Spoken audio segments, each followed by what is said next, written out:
Okay, sure working now. Okay, welcome to the lecture. This is about the extension of the deep learning course that you had for the Module 11. And I'm going to talk about extra stuff in the deep learning literature, the recent studies and what's popular and what's important and what's actively studied.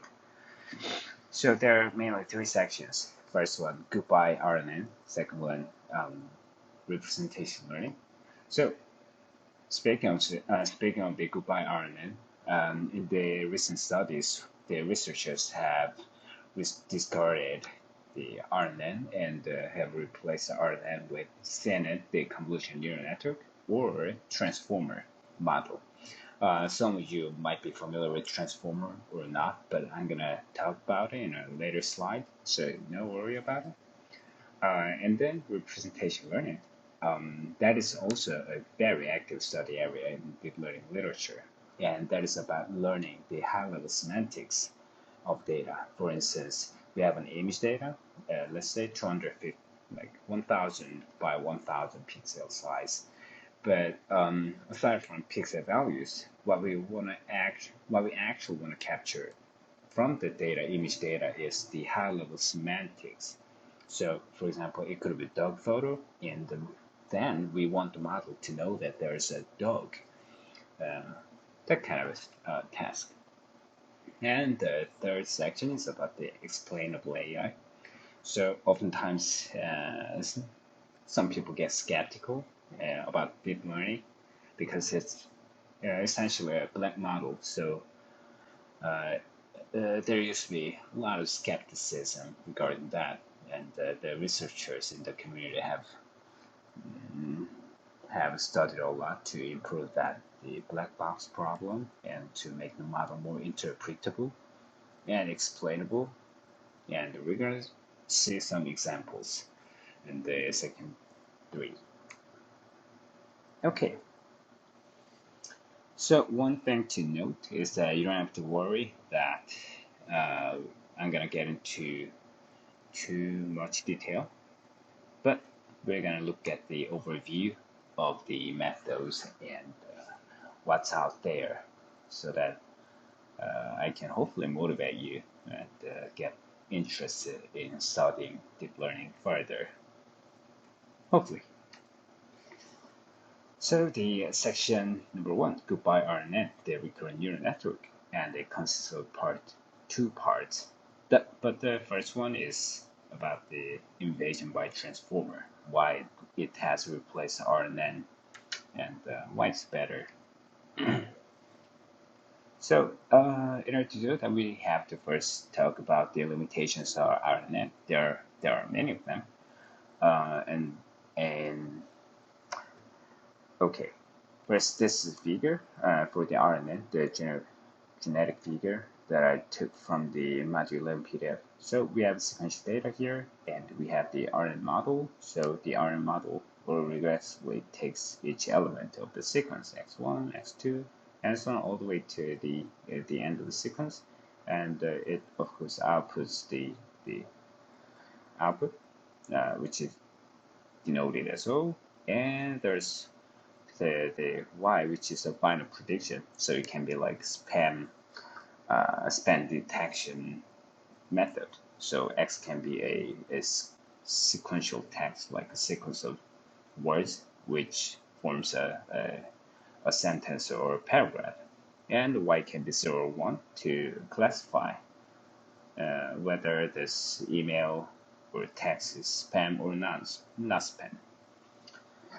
So before talking about, so the first limitation of RNN is something called vanishing or exploding gradient problem. And to talk about that, we have to talk about the backpropagation and the derivative to update the weights of the models through the backpropagation. And here's a super simple example to give you a recap. So let's say we have an input and we have like one hidden layer and the upper layer. So and then here's the output, right? And each one hidden layer, the layers have 2 units. So it can be like if you worked on the exercise, then in the carrots they use this dense layer. Then in that framework, the unit parameter in the dense layer will be 2. And Z represent the oh, not train weight, but it's an output, and train weight is W here, so a typo here. And then A represent the activation function. So we have an X and there's a weight, and then we get the output. And then we apply the signal function here. So some kind of activation function.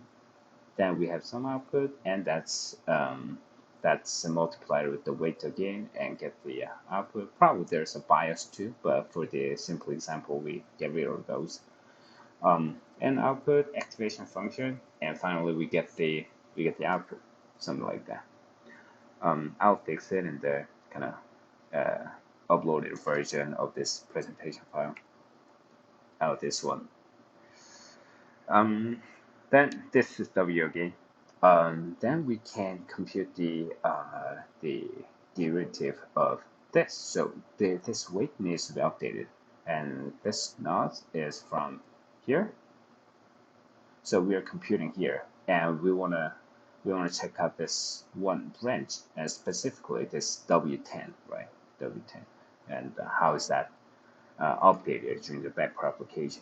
And to do that, we have to first compute the derivative of W with respect to, derivative of the error with respect to W, which is denoted as this. So derivative of error total is total with respect to W10.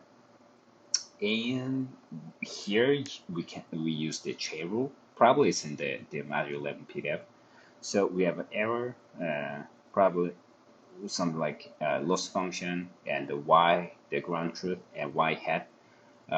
You can think of this as hat, the prediction. Then from here, the previous step from the loss function is the activation function here, right? So A is here, and the previous step before A20 is this Z output, so Z is here, and then the previous step is there's a weight right before Z20, right? W10. So W10. So error turn and A20, Z20, and W10. Error turn and A20, Z20, and W10. So that's how the backpropagation works, right? You go backwards. Then we come to this example for the RNN. How do we compute the backpropagation? I'll kind of briefly explain how that works. So let's say we want to compute the gradient for this W here. This W are all shared because we have one RNN model, and that has the one so train weight matrix, right? And that gets updated. But it has several steps, so we have W at different steps. So they all need to be computed. So to match the configuration as this one, there's a Y at the end step. So let's ignore the error 0, error 1, error 2 to make this configuration same as that. And we have E3, error 3. And we want to compute the derivative of error 3 with respect to W, right? Because that's what we want to update during the backpropagation. Then we can rewrite it as this, and y hat is within the loss function, and that's differentiable. So it's we can expand this expression as such. And the previous step right before the y hat is S3, right? Y hat is here, and the S3 is the previous step, and the previous step before the S3 is W here. So E3, the error, and Y hat, and S3, and W. So then we have this expression for the the derivative of error. with respect to weight, which ends up being in the same expression as this one. So we go backwards. And then we can go backwards even further. So we are here at this moment, but we go backwards. So we have S3, but we go backwards from here. Then we get to the S2. So we go to the X2, S2, and W right before that. So W, and one step further in the kind of backward direction. Then from here, S1 and W. So S1 and W. Then we have, there you go. We have calculated the derivatives, right, for the weight update. But then again, this weight needs to be updated. I mean, the weight is shared in single RNN model. So these three different losses are added all together, forming this the total loss function. I mean the derivative term, and that is used during the propagation to update the weight. So here's one problem that we can immediately notice. So say that here we have the sequence of 4, right? 1, 2, 3. I mean 0. But let's say we have a sequence of like about 1,000. Then we have we can have the error term 1,000 instead of 3. And then we have loss function 1,000 and y comma y hat, the loss function between. Then basically the same expression, we go backwards, like error term at y hat and S1000 and S999, 998, and so on. And we can go all the way to 1, right? Then it becomes really lengthy. And here's where the problem occurs. So two problems. First one is vanishing gradient, and the second one is the exploding gradient.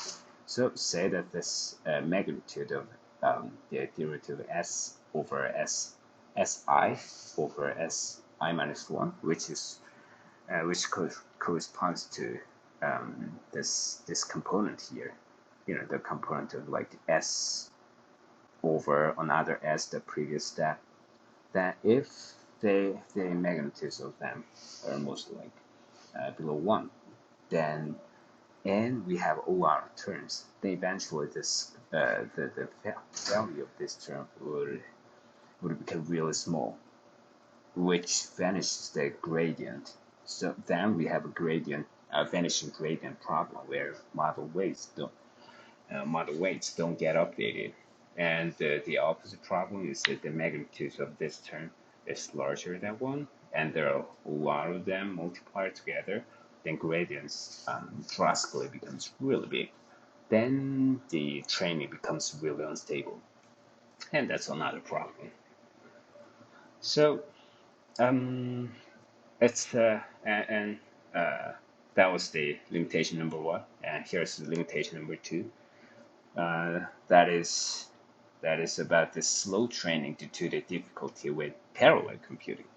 So in order to understand that, we have to look at the structures between feeder-forward network and RNN. So feeder-forward network, probably you've seen this figure a whole bunch of times.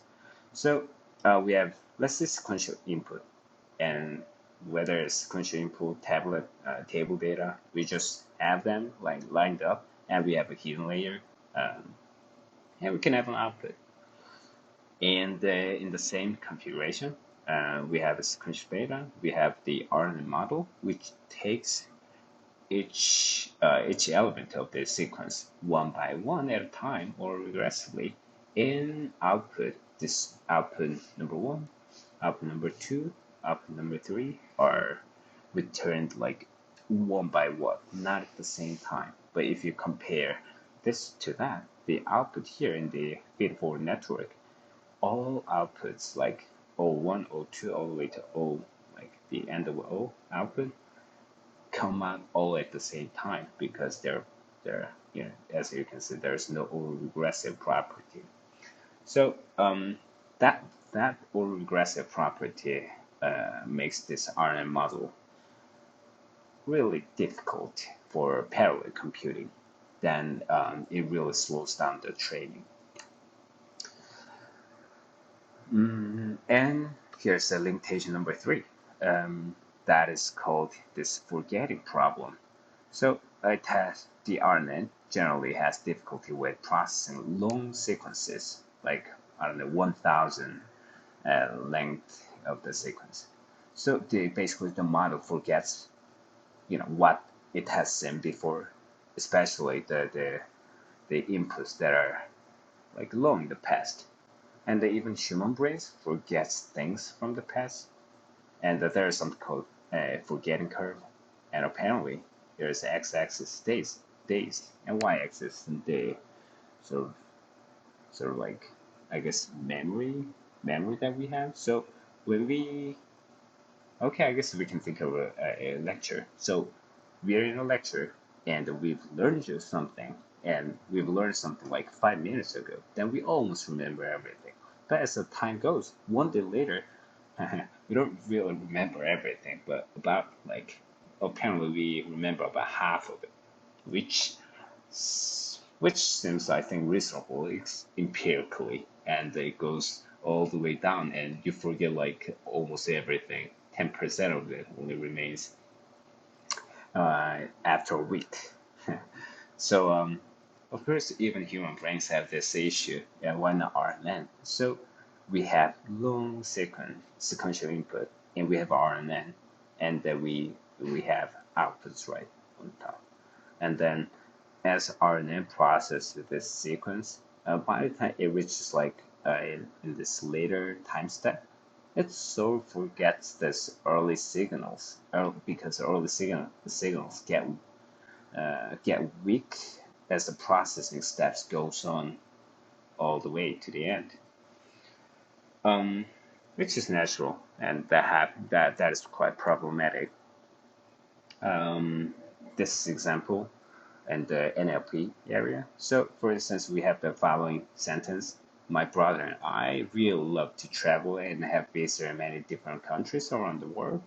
But whenever we talk about our travels, we often remember the amazing things and we did together, things that we did together, and the great friends we made. And here, all this we refers to my brother and I. And the problem with this autoregressive model, RNN, it forgets what this my brother and I. Although it's really crucial to remember my brother and I to um, to connect my brother and I and we. Although there's quite a distance by steps. So, its performance becomes quite bad as the sequence length gets longer. And to overcome that problem, this forgetting problem, there have been many attempts in as a variant of RNN, and one of the most famous variant is something called LSTM, long short-term memory. Basically, it's a variant of RNN by introducing some fancy mechanisms in between, so you can see the complexity of the model is much higher than RNN. But okay, it eases the forgetting problem to some extent, but fundamentally it's still a regressive model. So it's not free of that problem. It just is that issue a little bit. So remembers a bit longer sequence than RNN. About in 2017, the Google research has published a paper, "Attention is all you need," and that was the first paper to propose transformer architecture, the super famous one. So the paper was about machine translation. So we have they propose a translation model. So it takes some sentence in Norwegian, for instance, and outputs the translated version of it in English, for instance. So in the GPT, it actually stands for Generative Pre-trained Transformer.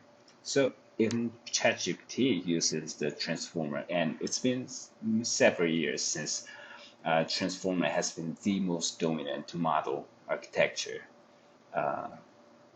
in natural language processing, including the machine translation. So if you have used Google Translator, the chance is almost 100% that you have used transformer model. And in most of the recent studies, transformer and convolutional neural network have replaced RNN as they have overcome the RNN's limitations. And I will talk about the CNN stuff for the sequence modeling on a later slide. So, and this is the architecture figure from the paper. It looks kind of complicated, but basically we have input, so it could be like Norwegian, and output here could be English. So this whole figure can be summarized to this figure on the right side.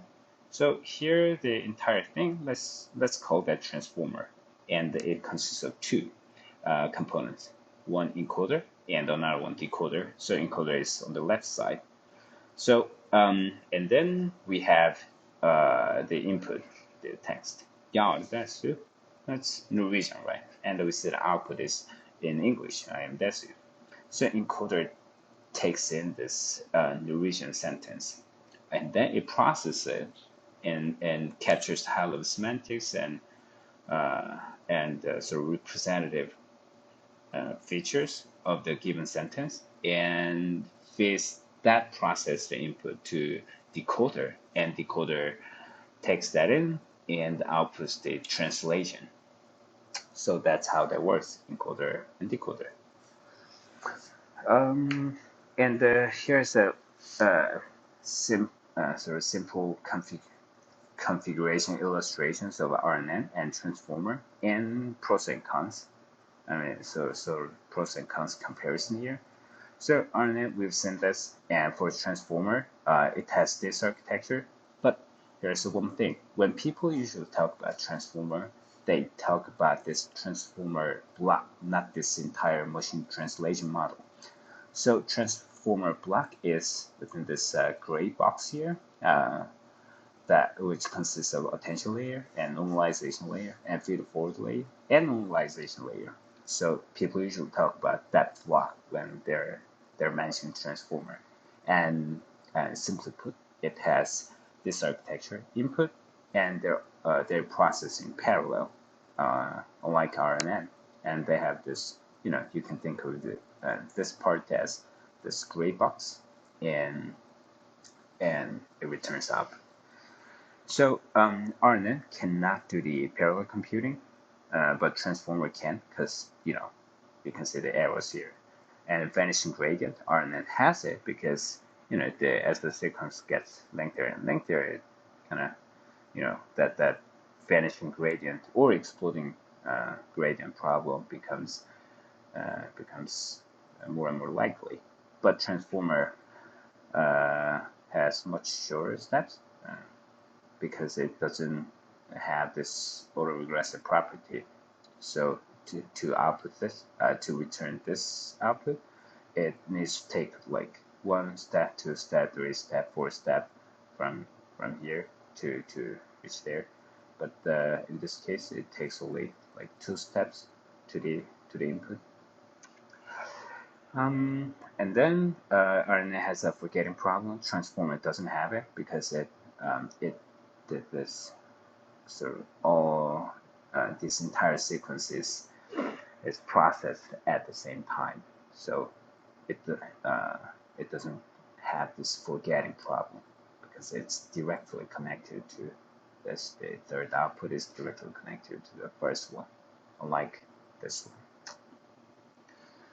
one. And then, okay, if you notice, this architecture here looks the same as feed-forward network that you've seen, but here's a crucial difference. So the what makes transformer block so special is this attention layer, and here's a intuition about the attention layer. So attention layer So what it does basically is it assigns attention scores to inputs. Maybe it's better to look at this example here. So let's say the input was the animal didn't cross the street because it was too tired, right? Then it's processing the input, and the attention layer builds models this interrelations between different inputs in a sequence. So it has a sequence, and it puts another sequence here, and it models this interrelations between uh, each element here to its own element, but to all of them. So if you look at it, the animal didn't cross the street because it, and here we with the we as humans we know that this it refers to the animal. And if you look at this um, the orange colors, the strength of the color represent the attention score. So the stronger the color is, the higher the attention score is. So the attention layer assign the higher attention score between the animal and it, rather than I don't know the other ones, right? Rather than the street. So that's what it does. And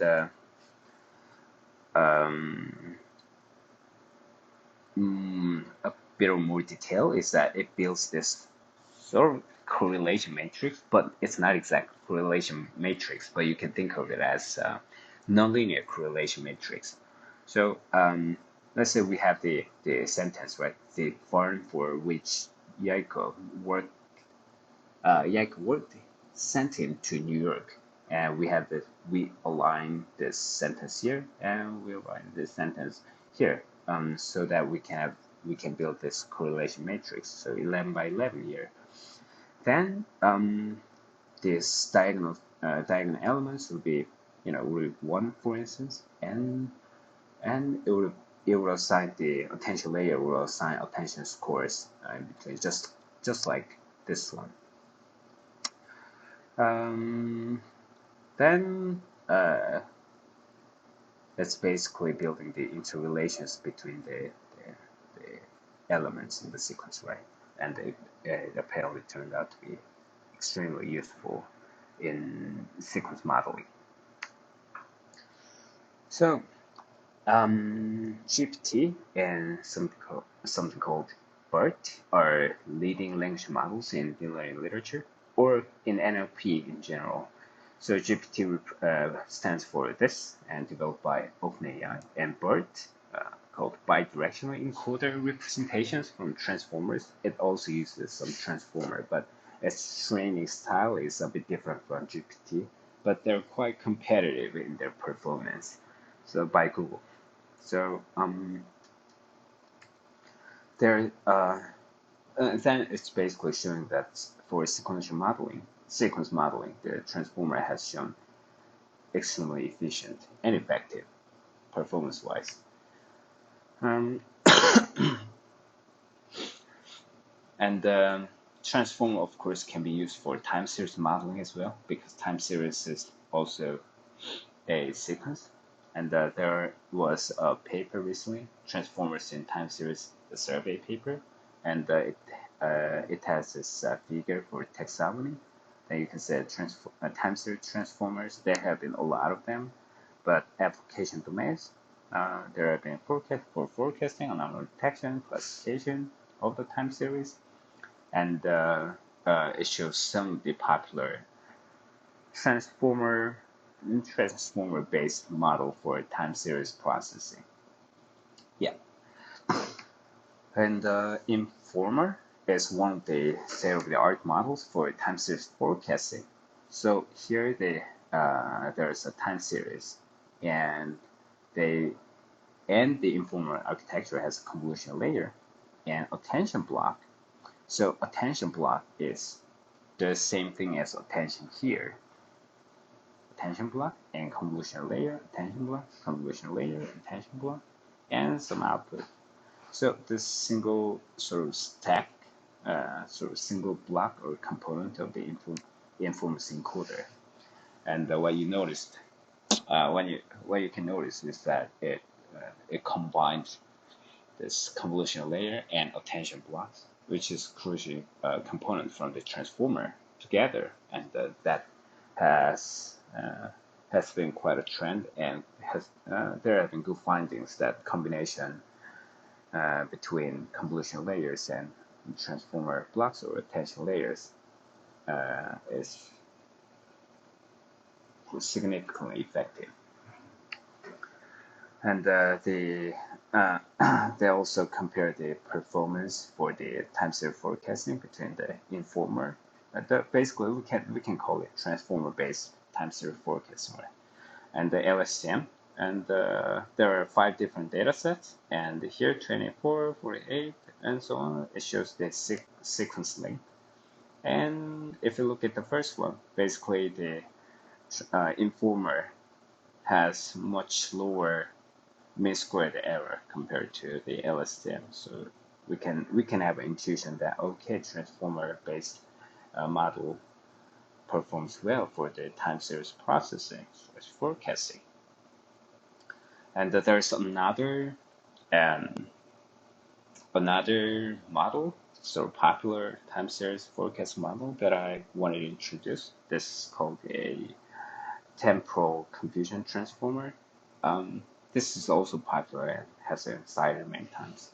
So this is also one of the state-of-the-art models for forecasting, but especially this is popular for its interpretability.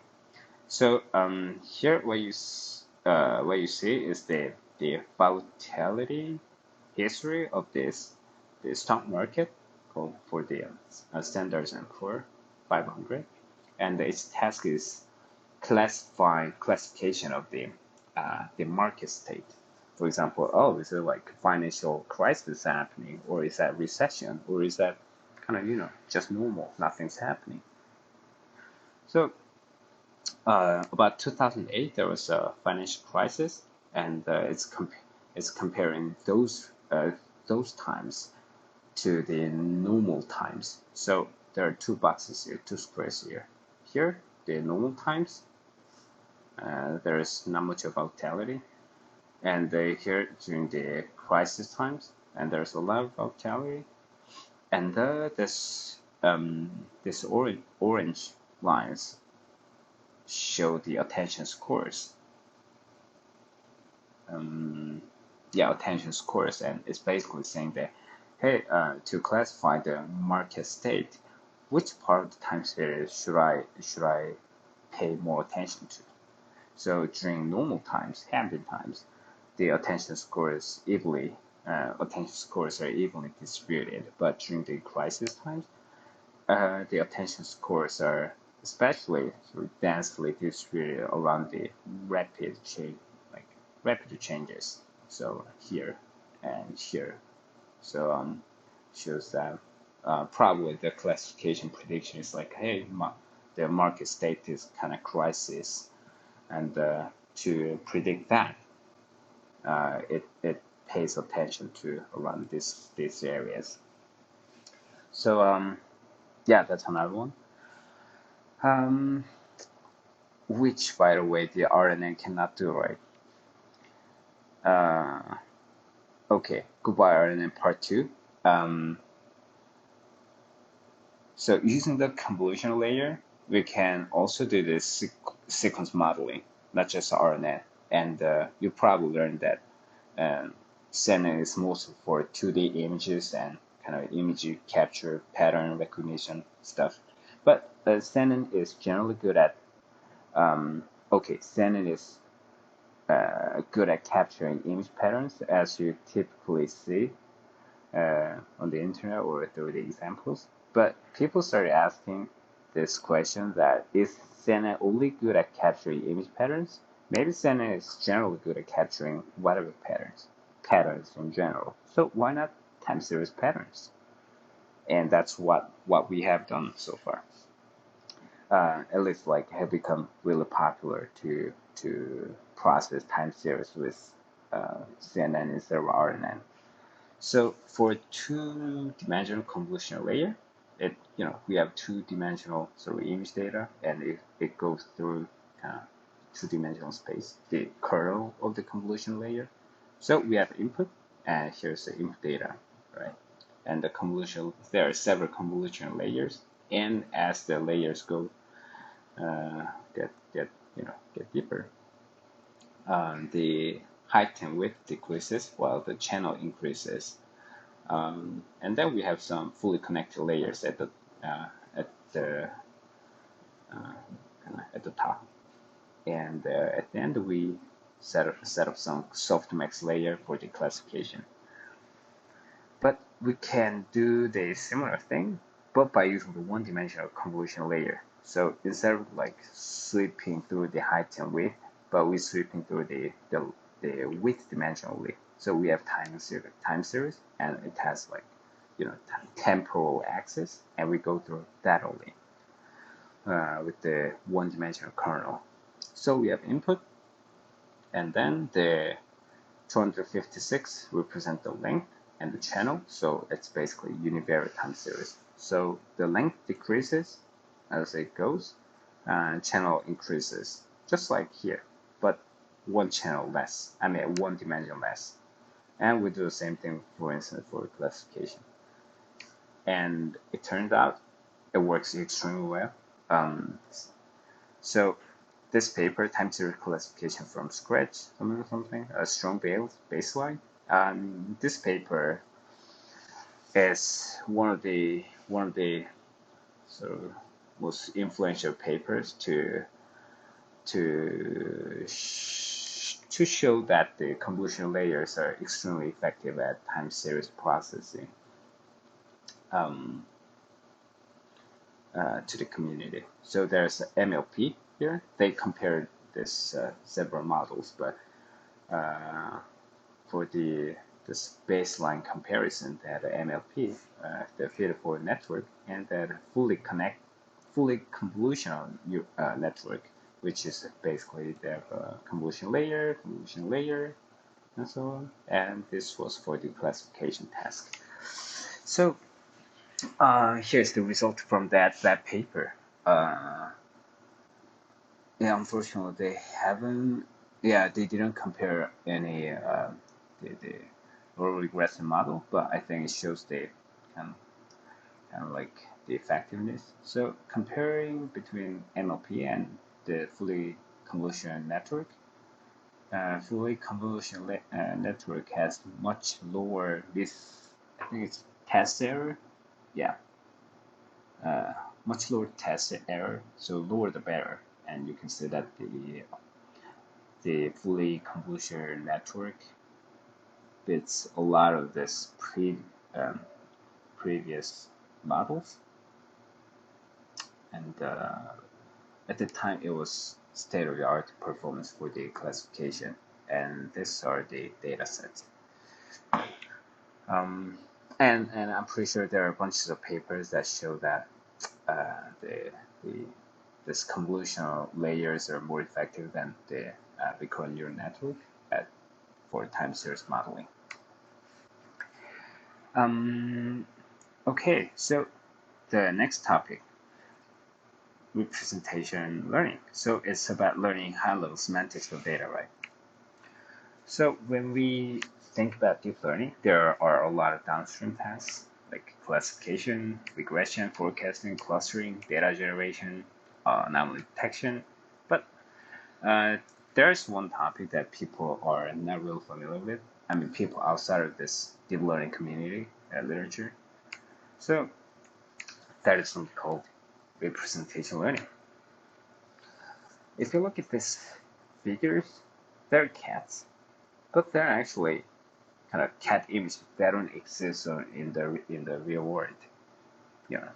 But we know that they're cats because we store those that object called cat in an abstract form in our brain. We don't remember like every single hair of the cat and nose structure and eye width and height or something.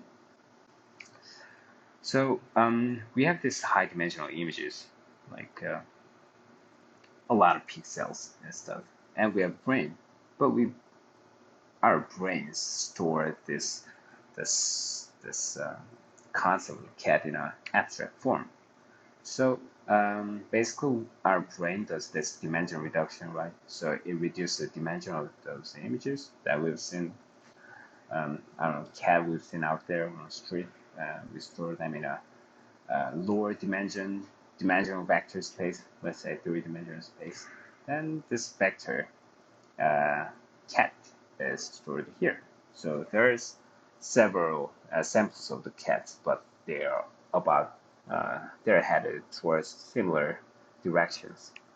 The main one, let's say we have dogs, and dogs are also stored in an abstract form in our brain, but probably in different directions compared to cat, right? So that they can be differentiated. So representation learning is about learning the representations in the this vector that represent those data. High-level semantics is called representation vector.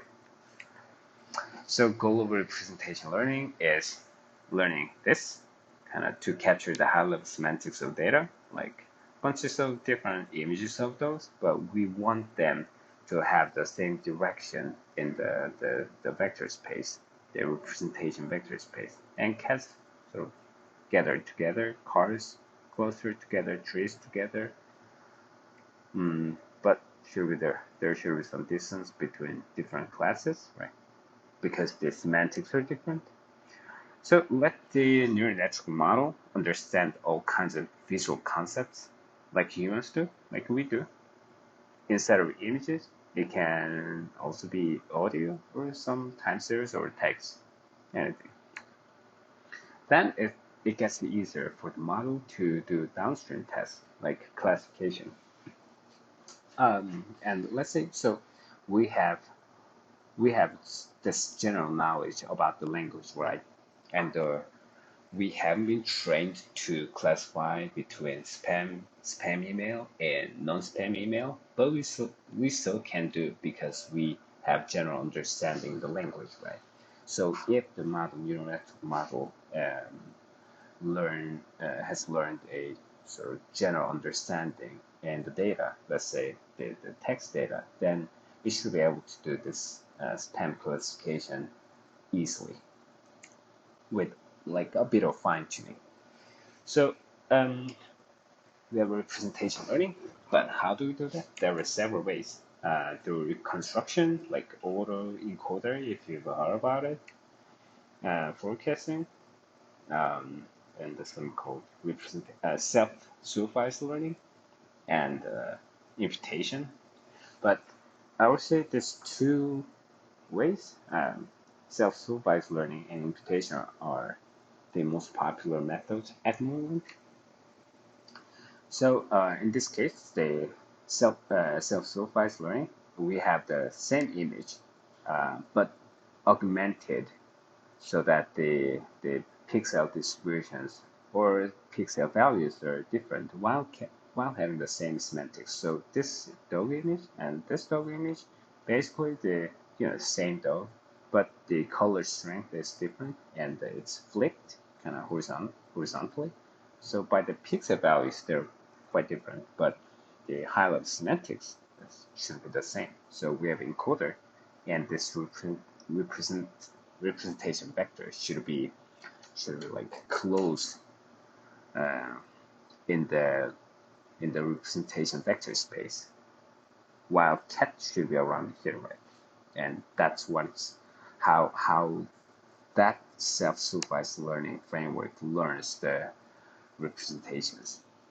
And for the imputation method, so let's say there's an image, and we align them, like flatten them, align them in line, and we mask some patches of the image, and we ask the encoder or we ask the model to reasonably guess this mask patches, right?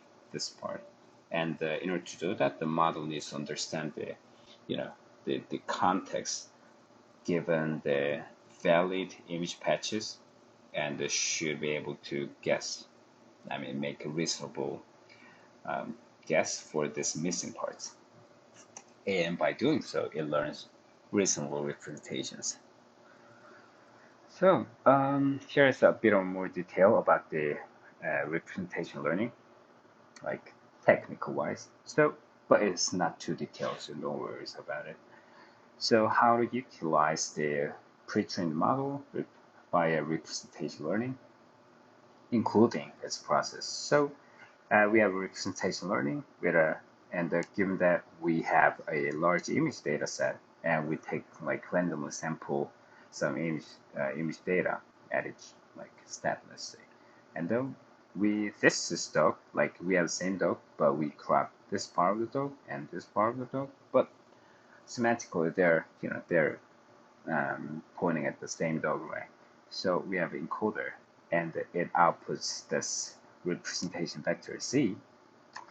And what we actually do is we set up some, like a few layers for the task, and we call that prediction head. And it outputs this another vector y, and we pull this y0 and y1 together. And then by doing so, the representation vectors C1, C0 and C1 are pulled together. And the reason why we have this additional prediction head is that we don't want to impose this loss function directly to the representation vector, because this representation vector should only capture the high level semantics of the image, should not be affected heavily by this self-supervised learning task. And it has been shown in many papers, a lot of papers, that this results in better quality representation vectors.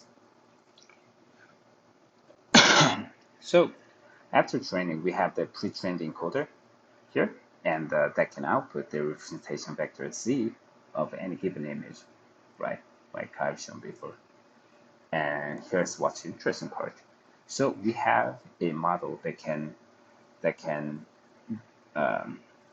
has a general understanding of the visual concepts, right? Then we add an additional few layers on the top for the downstream task. So let's say our downstream task is that uh, we want to classify between different birds, and this encoder has been trained by, for example, Google, and they open source the pre-trained model, so we get it for free. So we fetch this pre-trained encoder from Google to our local computer, and we freeze it. What I mean by freezing is that we don't train we don't train this encoder during our training. So we set up this encoder, and we add few new layers, like fully connected layers and so connects layer for the classification. And then we would have bunches of birds images for classification, and we train this model for the classification. Then only these new layers get trained, not this encoder. But because this encoder has general understanding in visual concepts, it can output like good quality representation vectors of the birds, and that eases the the the problem of classifying between different birds. So we can achieve really high performance even with just few layers of the uh, fully connected um, layers. Um, yeah, that's how we utilize the pre-trained model, and why we do this representation learning. Mm,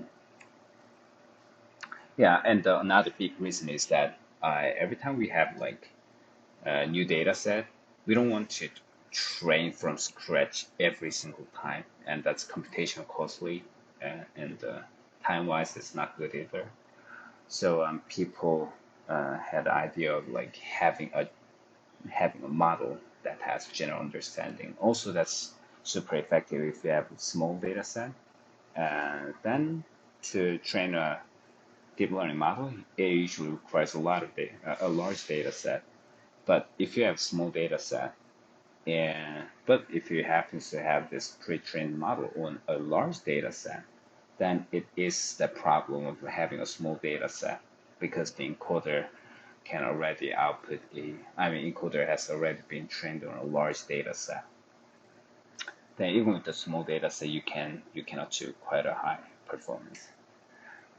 And this for the imputation. So we have the mask image patches, and we have encoder and few layers for the task, the prediction head, prediction layer.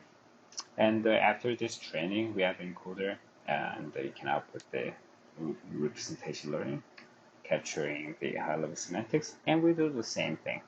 So it's another way of doing this. And for the GPT, it basically does something similar to. So there's GPT encoder, and it's trained by doing this next word prediction. So how are you ? Then it's basically asked to predict the next word, given how, and what's the next word? It's R, yeah, are you, and then you ? And something like that. Then after the GPT's encoder, GPT is trained on a large text data set. We take the encoder only, and then we freeze the encoder and add few new layers. Let's say our task is PAM classification, and add the I guess binary, the sigmoid with the binary plus entropy plus something like that. Then we can easily build a really high-performing spam classification model with just with a little bit of computational cost. Yeah.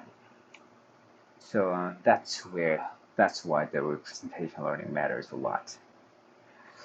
And the last one is explainable AI. And I'm going to briefly introduce some of the sort of results and why it matters. And this paper, GradCamp, is I would say one of the most influential and popular or well-known paper in the explainable AI, and it has been cited a lot. And its previous sort of parent paper was something called CAM, and GradCamp is the upgraded version. So oftentimes we have this question that, okay, now my classification model works well, but it would be nicer if the model also tells me why it classified the image as that, like cat or dog. So we have a cat image, and if we have GradCam, then what it can show is why my classification model classified this image as cat by showing this sort of heat map, and it shows that it's focused on cat's face, right? It shows that your model classified the cat as the image as cat because it was focusing on this area, and that matters a lot. I mean, like that is generally a super nice feature for all in general, but that incredibly matters for the AI in medicine. So, for instance, it's a figure from this, this reference. This is a brain with a tumor, and this tumor, and so the task is brain tumor classification, right? And then they applied this GradCam, so variant of the GradCam, and it could capture this heat map. So it's basically telling that, hey, your classification model classified this image as the brain with the tumor, but why?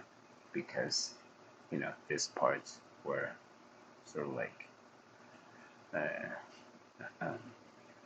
these parts were sort of contributing to that classification, just like here. And there are other examples. The first one is abdomen CT. Second one is brain MRI, and third one is some ultrasound, abdominal ultrasound, and chest X-ray, and something something. So we can see that for those medical images, it shows the explanation to the diagnosis, which can be really useful for doctors, right? Doctors can use the scratch cams or explainable AI as a second opinion. Humans make mistakes. Of course, there are many ways to achieve explainability for your deep learning models, like using attention, like this one or that one, and there are like a bunch of other more. But I've shown the like one representative example with some nice use cases to give you an idea and motivation about this part of the study branch. Okay, thank you for listening, and it has come to 55 minutes, a little bit over 45 minutes, but I think it's fine. So I hope you have enjoyed all these topics, and hopefully I have motivated some of you.